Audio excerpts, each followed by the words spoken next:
வணக்கம் தோழர்களே, நான் உங்க தமிழின் சக்தி. அந்த ஒரு மாலை பொழுதுல மீனாட்சி என்கிற பொன்னம்மா அவளுடைய தோழிகள் கூட விளையாடிக்கிட்டு இருந்தா. அப்போ அவளுக்கு வயசு 9 தான். திடீர்னு நான் போயிட்டு வரேண்டின்னு சொல்லிட்டு கிளம்புறா. அப்போ அவ தோழிகள் இன்னும் கொஞ்ச நேரம் விளையாடலாம்பா அப்படின்னு சொல்ல, அதுக்கு அவ எங்க அம்மா மாசமா இருக்கிறதால என் கூட விளையாட ஒரு தம்பியோ இல்ல தங்கச்சி பாப்பாவோ வரப்போறாங்க. இன்னைக்கு ராத்திரியே என் அம்மாவுக்கு குழந்தை பிறந்துட்டா ரொம்ப சந்தோஷமா இருக்கும். அதான் நான் சீக்கிரமா வீட்டுக்கு போறேன் அப்படின்னு தன் தோழிகள் கிட்ட சொல்லிட்டு குதிச்சு ஆடிக்கிட்டே வீட்டுக்கு போறா. அப்போ வீட்டுக்கு வர்ற வழியில ஒரு மாட்டு வண்டியில கட்டப்பட்டு இருந்த சலங்கையில இருந்து ஒரே ஒரு மணிய மட்டும் கையில எடுத்துட்டு அத பத்திரமா அத அவ ஆடையில முடிஞ்சு வச்சுட்டு வீட்டுக்கு வரா. வீட்டுக்குள்ள அவ நுழைஞ்சதும், பொன்னம்மா வா சீக்கிரம் கிளம்புன்னு அவசரப்படுத்தினா அவளுடைய அம்மா.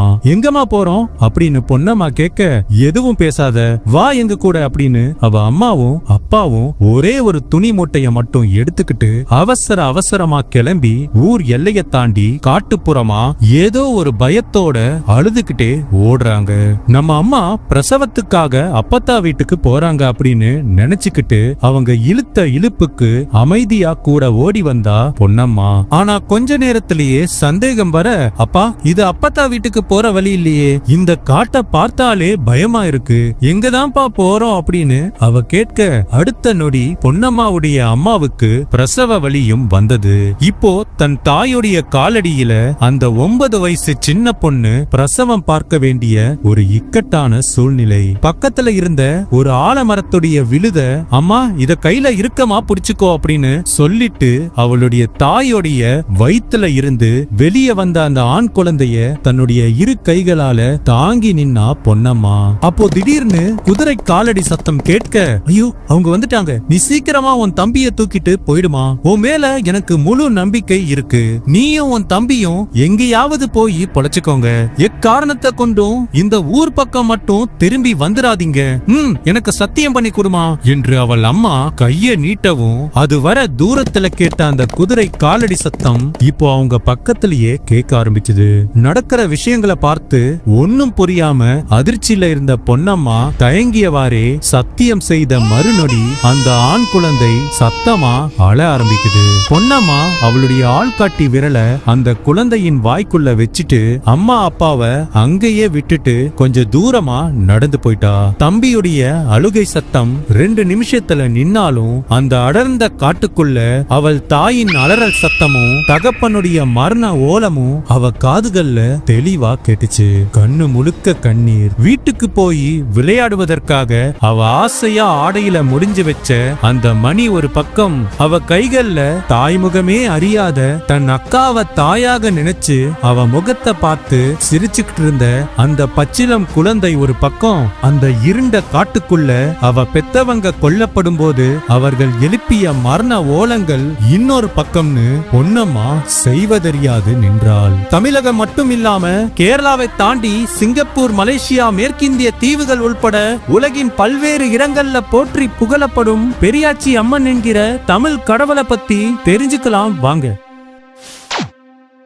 வணக்கம் தோழர்களே, நான் உங்க தமிழன் சக்தி.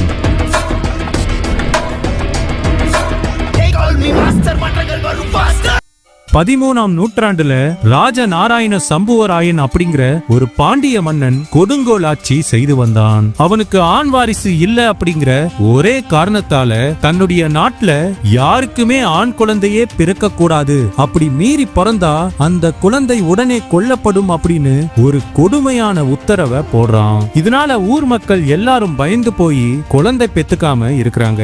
ஆனா இந்த முட்டாள்தனமான கட்டளை இடப்படுவதற்கு முன்னாடியே வயிற்றுல கருவை என்ன செய்ய முடியும்னு பல கர்ப்பிணி பெண்கள் வயிற்றுல குழந்தையோடு நெருப்பையும் சேர்த்து கட்டி சுமந்துகிட்டு வாழ்ந்து வந்தாங்க. ஒருவேளை அந்த கர்ப்பிணி பெண்களுக்கு பிறக்கிறது தப்பி தவறி ஆண் குழந்தையா இருந்துச்சு அப்படின்னா அவ்வளவுதான், உடனே அந்த குழந்தைய காவலர்கள் வந்து இரக்கமே இல்லாம கொன்னுடுவாங்க. இப்படி இந்த கட்டளையால பாதிக்கப்பட்ட நூத்துக்கணக்கான குடும்பங்கள்ல ஒண்ணுதான் நாம இதுக்கு முன்னாடி பார்த்த பொன்னம்மா குடும்பம். இப்படி மக்களை கொடுமைப்படுத்தி வந்த அந்த அந்த மன்னனுக்கு ஒரு வழியா ஆண் வாரிசு பிறக்குது.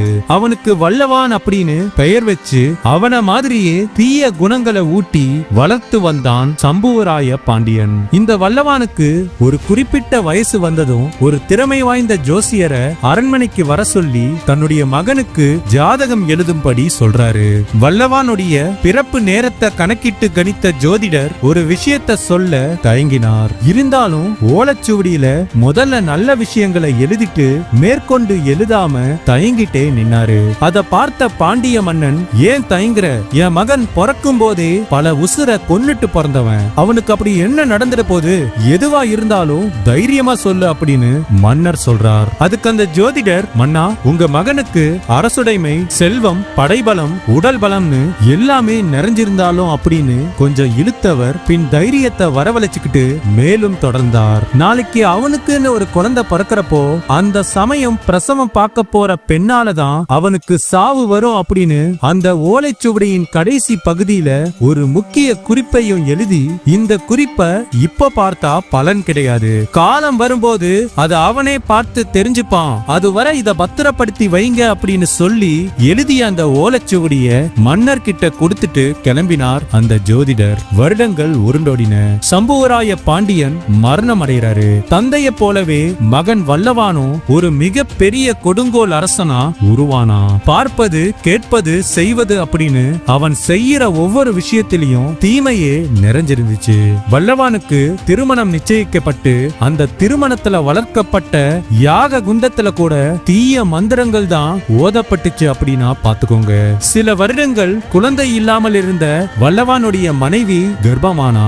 அந்த சமயம் வல்லவானுக்கு ஜோதிடம் கணித்த அதே ஜோதிடரை அரண்மனைக்கு வரவழைச்சு தனக்கு பிறக்க போவது மகனா அல்லது மகளா, மகனாக இருந்தால் அவன் எப்படிப்பட்டவனா இருப்பான் அப்படின்னு அவன் எதிர்காலத்தை கணிக்க சொல்லி கேட்டான். அதுக்கு அந்த ஜோதிடர், மன்னா, உங்களுக்கு பிறக்க போவது மகனே, அவன் எதிர்காலம் என்னமோ நல்லாதான் இருக்க போது, கண்டிப்பா அதை கணிச்சு நான் சொல்றேன். ஆனா உங்க மனைவிக்கு பிரசவம் பார்க்க போற பெண்ணாலதான் உங்களுக்கு சாவே வரப்போகுது, அதை தடுக்க ஒரே ஒரு வழிதான் இருக்கு, அத நான் உங்க ஜாதகத்துல அப்படின்னு சொல்லிட்டு இருக்கும் போதே அந்த ஜோசியருடைய தலை வல்லவான் வீசிய வாளால துண்டிக்கப்பட்டு தரையில உருண்டோடியது. அப்போ அங்க ஒரு அதிசயம் நடந்துச்சு. வெட்டப்பட்ட அந்த தலை பேசியது. என் தலை வெட்டினாலும் உன் தலையெழுத்து மாறப்போவதில்லை, என் தலையை வெட்டினாலும் உன் தலையெழுத்து மாறப்போவதில்லை அப்படின்னு அந்த தலை திரும்ப திரும்ப சொன்ன அந்த இறுதி வாக்கியங்கள் அரண்மனை முழுக்க மீண்டும் மீண்டும் எதிரொலித்தது.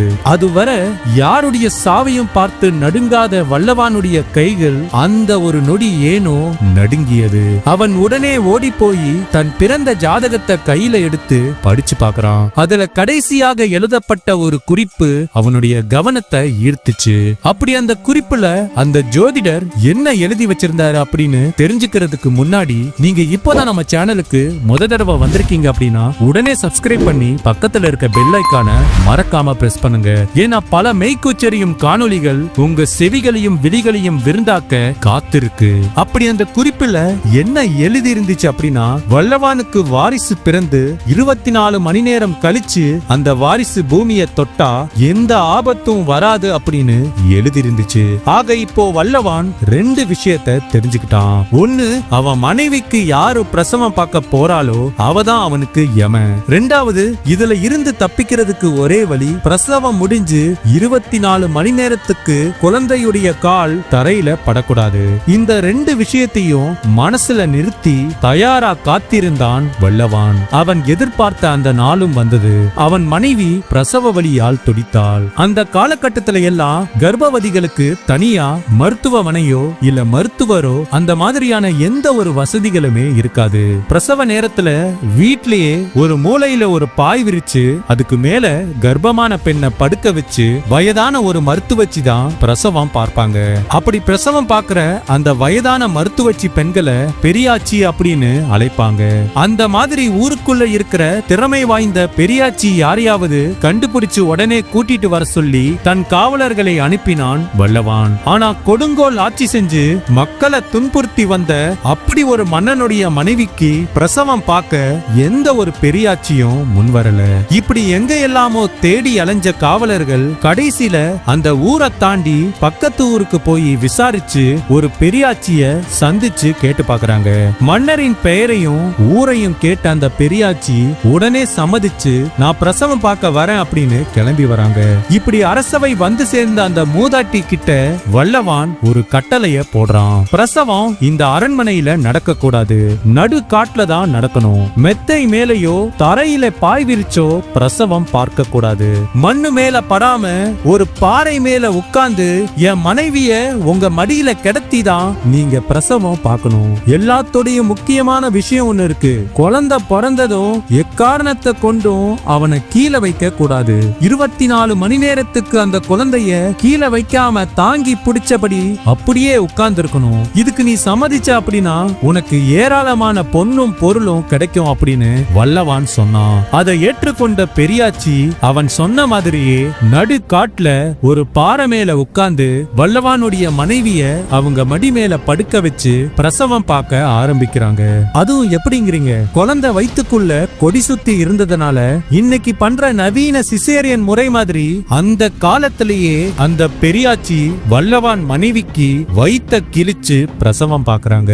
அப்போ மயக்க மருந்து இது எதுவுமே கிடையாது அப்படிங்கறதுனால ராணி சுயநினைவோடு இருக்கும் போதுதான் அந்த பிரசவம் பார்க்கப்படுது. ஒரு வழியா குழந்தைய வெளியே எடுத்து வல்லவான் இட்ட கட்டளைப்படியே தன் 2 கைகளால அந்த குழந்தைய தாங்கியவாறு பெரியாச்சி உட்கார்ந்திருந்தாங்க.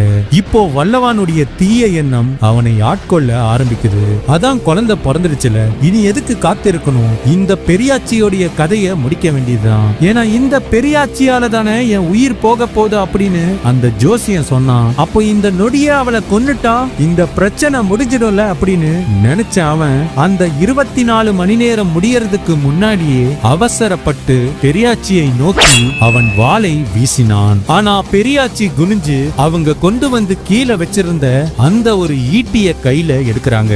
அப்ப அவங்க முந்தானையில முடிஞ்சு வைக்கப்பட்டிருந்த அந்த ஒரு முடிச்சு அவிழ்ந்து அதுல இருந்த ஒரு சலங்கை மணி உருண்டு கீழே விழுந்துச்சு. ஆமாங்க, அந்த பெரியாச்சி வேற யாரும் இல்ல, 9 வயசுலயே தன் அம்மாவுக்கு பிரசவம் பார்த்து தன் பெற்றோரை பறிகொடுத்து தன் தம்பியோட பக்கத்து ஊருக்கு தப்பிச்சு போன அதே பொன்னம்மாதான். அந்த ஆதிசக்தியின் அம்சமான அந்த பொன்னம்மாதான் தப்பி பிழைச்சு பிரசவம் பார்க்கறதுல மட்டும் இல்லாம ஈட்டி எரியும் கலையிலும் கை தேர்ந்தவராக வளர்ந்து வந்து இப்போ பெரியாச்சியாக அந்த வல்லவானுக்கு முன்னாடி உட்கார்ந்திருந்தாங்க.